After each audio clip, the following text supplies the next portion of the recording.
तो गाइस मैं हूं अंकित और आप देख रहे हैं रेसलिंग फैंस नेटवर्क। तो भाई एक और संडे एंड एक और क्यूएनए वीडियो। पिछले संडे को हम लोग क्यूएनए नहीं डाल पाया था भाई बिकॉज रेसलमीनिया का टाइम था, लेकिन अब क्यूएनए आ चुकी है। एंड इस बार भाई मैंने ज़्यादा क्वेश्चंस पिक नहीं किए हैं। Actually I want to go to bed, मुझे बहुत नींद आ रही है जोर से, तो मैं कुछ जो अच्छे वाले क्वेश्चंस वो पिक करके इसके आंसर्स करने वाला हूँ। आपका नहीं पिक हुआ तो अगले संडे हम लोग फिर से करेंगे। सबसे पहले शुरू करते हैं भाई हम लोग मताला के क्वेश्चन से। एंड क्वेश्चन है मतलब बेसिकली ओपिनियन पीस है। एंड कहना है इनका कि WWE is biased for Bron Breakker and I honestly with all due respect disagree with you. I don't think ऐसा कुछ है भाई। ब्रॉन ब्रेकर के पास टैलेंट है एंड तुम बायस्ड बोलो, अगर बायस्ड है भी तो भी गलत नहीं, because Bron Breakker is actually talented. अगर किसी का पास टैलेंट नहीं होता एंड स्टिल अगर WWE बायस होकर उसको पुश कर रही होती तो देन आप कह सकते थे कि हाँ भाई ये तो मतलब बकवास चीज़ है एंड ये WWE बायस है, गलत है। लेकिन अगर बायस भी है WWE ब्रॉन ब्रेकर की तो ब्रॉन ब्रेकर इज टैलेंटेड भाई। WWE का फ्यूचर अगर मेरी कंपनी होती एंड अगर मुझे लगता है कि रोमन रेंस, सेथ रॉलिंस, कोडी सबके जाने के बाद कोई सुपरस्टार, ये सुपरस्टार है जो कि मेरी कंपनी को कैरी कर सकता है, तो मैं भी उसके लिए बायस होकर उसको अच्छी बुकिंग देता ताकि मेरी कंपनी सर्वाइव कर सके। तो इसमें मुझे कोई गलत चीज़ नहीं दिखती है। बाकी अगर तुमको लगता है कि WWE ब्रेकर के लिए बायस्ड है तो रोमन रेंस के लिए भी बायस रही है काफ़ी लंबे टाइम के लिए, कोडी के लिए भी रही है, जॉन सीना के लिए भी रही है, रॉक के लिए भी रही है, स्टोन कोल्ड के लिए भी रही है। ऐसे जितने भी लेजेंड्स बने हैं, बड़े सुपरस्टार्स बने भाई, सबके लिए WWE बायस रही है। ऐसे तो अंडरटेकर के लिए भी बायस रही है भाई, बिकॉज अंडरटेकर की रेसलमेनिया स्ट्रीक भाई 21-1, तो वहाँ पे अंडरटेकर के लिए भी बायस थी। लेकिन बायस थी तो ग्रेटनेस पैदा हुई, तो इसलिए ब्रेकर के भी मामले में मुझे लगता है कि बायस हैं भी तो भी कोई गलती नहीं है, वो डिजर्व करते हैं भाई इस तरीके का पोस्ट। इसके बाद जो अपना अगला क्वेश्चन है भाई वो है पीयूष गेमर का।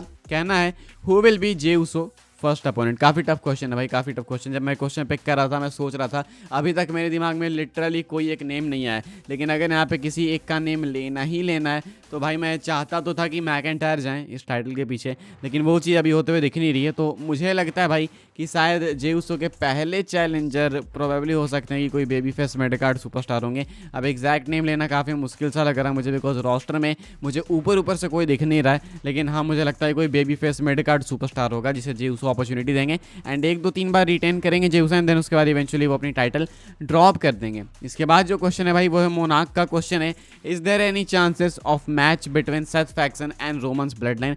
डेफिनेटली भाई चांसेस हैं, लेकिन तुम रोमन की ब्लड लाइन को थोड़ा सा चेंज कर दो।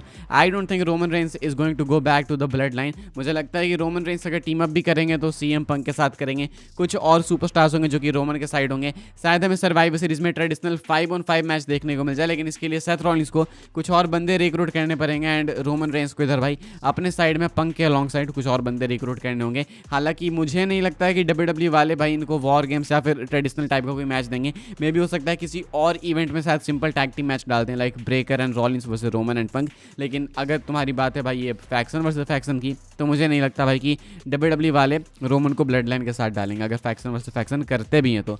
इसके बाद उमेश भट्ट का रैपिड फायर है भाई, कहते हैं जेकब फाटू और ब्रॉन ब्रेकर। तो भाई मैं यहाँ पे ब्रॉन ब्रेकर को पिक करूंगा। रूसेव और ब्रॉन्सन रीड, तो यहाँ पे भाई मैं ब्रॉन्सन रीड को पिक करूंगा। सीना और रैंडी, तो यहाँ पे काफ़ी टफ है, लेकिन I will go with John Cena.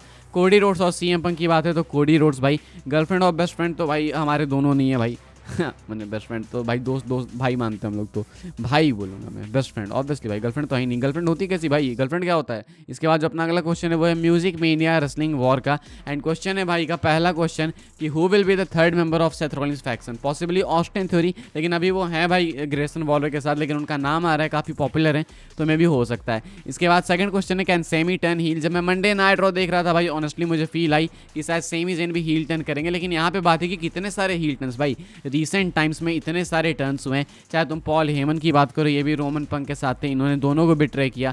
Beki की बात करो भाई, बेकी लिंच लायरा वेलकायरिया के साथ थी, इन्होंने उनको बिट्रे किया। अब तुम अगर बात करोगे भाई कि सेमी जेन टर्न करेंगे अपने फ्रेंड को बिट्रे करके, तो ये चीज़ बहुत ही ज़्यादा रिपीटेटिव हो जाएगी। मुझे लगता है कि ये चीज़ हो सकती है, बस मैं ऐसे अभी नहीं देखना चाहता। तीसरा क्वेश्चन है भाई is there are any chances of Randy winning at Backlash. Yes there are भाई। जो इवेंट है भाई वो सेंट लुइस मिजोरी से, आप ऐसा नहीं कह सकते कि ये तो पॉसिबल ही नहीं है, इम्पॉसिबल, ऐसा होगा ही नहीं।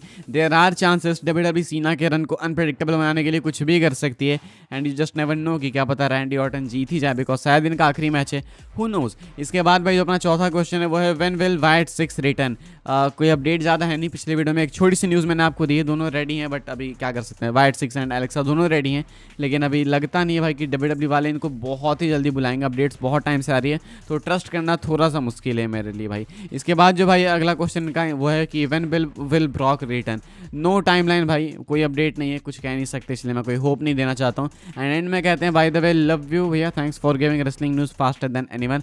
लव यू टू भाई, very very thanks for appreciating my efforts. इसके बाद जो अपना अगला क्वेश्चन है भाई वो है दिव्यांशु सिंह का। कहते हैं I believe internally WWE has bot TNA और by the end of this year they will be buying TNA like AAA। Your opinion? शायद ऐसा हो सकता है भाई। एंड अगर नहीं खरीदी है डब्ल्यूडब्ल्यूई ने तो मुझे बिलीव है कि इवेंचुअली खरीद लेंगे। जो स्कॉट डीएम हो रहे पहले TNA के प्रेसिडेंट थे भाई, वैसे भी लीव कर चुके हैं, अभी कोई दूसरा प्रेसिडेंट या CEO जो भी है। तो अब मुझे फुल बिलीव है भाई कि डब्ल्यूडब्ल्यूई वाले इनको खरीद लेंगे, ज़्यादा ईजी होगा खरीदना अब। बिकॉज तुम देखो तो ऑलमोस्ट सारे सुपरस्टार्स TNA के डब्ल्यूडब्ल्यूई में आने को तैयार होंगे। जो हेनरी डेफिनेटली आने वाले हैं, जॉर्डन ग्रेस आ चुकी हैं भाई, मूस भी धीरे धीरे करके आ जाएंगे, वो पहले भी अपीयर हो चुके हैं। तो इससे बेटर है भाई कि पार्टनरशिप ही कर लो एंड प्रॉपर डब्ल्यूडब्ल्यूई को खुद को बेच ही दो। तो हो सकता है भाई कि डब्ल्यूडब्ल्यूई वाले पूरा ही खरीद ले। अगर AAA खरीद सकते हैं भाई तो इनको भी खरीद सकते हैं, शायद पहला साइन था AAA वाला। अपना जो आखिरी क्वेश्चन है भाई इस वाली Q&A वीडियो के लिए वो है जॉन सीना डब्ल्यूडब्ल्यूई फैन की तरफ से। कहते हैं can Seth win money in the bank this year? He has very good chances because of his character. Definitely भाई, डेफिनेटली हमें पता है कि सेथ रॉलिंस इस वाले कैरेक्टर के साथ डेफिनेटली वर्ल्ड चैंपियन बनेंगे। तो क्या पता मनी इन द बैंक वो रास्ता हो सकता है जो कि सेथ रॉलिंस को इस वाले रास्ते की तरफ लेके जाए। तो मुझे लगता है कि जी हाँ, इसके चांसेस हैं। फिलहाल भाई मैंने ये सारे क्वेश्चन पिक किए थे इस वाले Q&A वीडियो के लिए। आई होप्स आपका भी पिक हुआ हो, नहीं पिक हुआ तो भाई हम सॉरी, मैंने थोड़े कम क्वेश्चंस पिक किए। लेकिन अगले संडे हम लोग फिर से करेंगे, तो अगले संडे मौका मिलेगा आपको फिर से। एंड वीडियो को आपने लाइक नहीं किया गया तो प्लीज़ लाइक करें, शेयर करें एंड सब्सक्राइब करें। कल सुबह आपसे मिलूंगा मैं भाई अपडेट्स वीडियो के साथ में, तब तक के लिए goodbye, thanks for watching.